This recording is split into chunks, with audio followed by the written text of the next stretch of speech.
नमस्कार मैत्रिणींनो, आज बघा मी काय बनवते. आज काहीतरी वेगळं बनवणार आहे. माझ्याकडे ना रात्रीची भाजी उरली होती पनीरची, तर त्याच्यापासून मी राईस बनवणार आहे.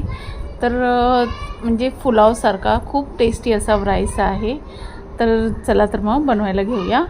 तर सगळ्यात पहिलं कढई ठेवली, कढईमध्ये तेल टाकलं, जिऱ्याची फोडणी मारली आणि 2 असे लांब लांब कांदे चिरून घेतले होते, ते टाकली तेलामध्ये. मस्त असे लाल होईपर्यंत फ्राय करून घेतले. टमाटर टाकला, टमाटर पण मस्त असा फ्राय करून घेतला आणि त्याच्यानंतर आपल्याला राईस टाकायचा, शिजवलेला राईस टाकायचा आहे.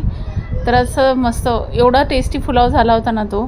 आता रात्रीची भाजी वेस्ट कशाला करायची, म्हणून मुलं तर खाणार नाही, त्याच्यासाठी मी असा तवा पुलावसारखा राईस बनवलेला, तर खूप टेस्टी झालेला. तर बघा राईस पण टाकला आणि ही रात्रीची भाजी होती, मिक्स भाजी होती. पनीर, फ्लावर, वाटाणा, गाजर हे सगळं मिक्स करून बनवलेली भाजी होती, ती टाकलेली आहे.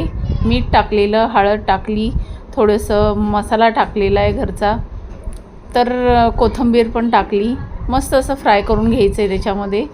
खूप टेस्टी असा राईस आहे.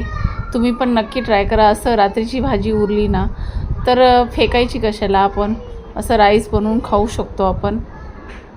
तर बघा असा मस्त असा राईस मी सगळं भाजीमध्ये व्यवस्थित फिरवून घेतलेला आहे. आणि त्याच्यावरून मी थोडासा मसाला टाकलेला आहे, पेरी पेरी मसाला. आता हा मसाल्याच्या ऐवजी तुम्ही पावभाजी मसाला पण टाकू शकता. आता माझ्याकडे पावभाजी मसाला नव्हता म्हणून मी नाही टाकला आहे. तर बघा मस्त असा त्या राईसमध्ये फिरवून घ्यायचं आहे आपल्याला आणि थोडा वेळ वाफ येऊन द्यायची आहे. तर खूप टेस्टी असा राईस आहे. माझी ही रेसिपी आवडली असेल तर लाईक, शेअर, सबस्क्राईब करायला विसरू नका. कमेंट करून सांगा की तुम्हाला कसा वाटला हा राईस. तुम्ही पण नक्की ट्राय करा. आता वरून कोथिंबीर टाकायची आणि थोडा वेळ अजून फिरवून घ्यायचं आहे आणि त्याला झाकून थोडा वेळ वाफ येऊन द्यायची आहे. तर आपला राईस आता इथं रेडी झालेला आहे. चला तर मग तुम्हाला सर्व करून दाखवते. किती सुंदर असा राईस झाला आहे, सुटसुटीत एकदम छान, खायला पण खूप टेस्टी असा राईस आहे. तुमच्या मुलांना पण नक्की आवडेल, नक्की बनवून बघा.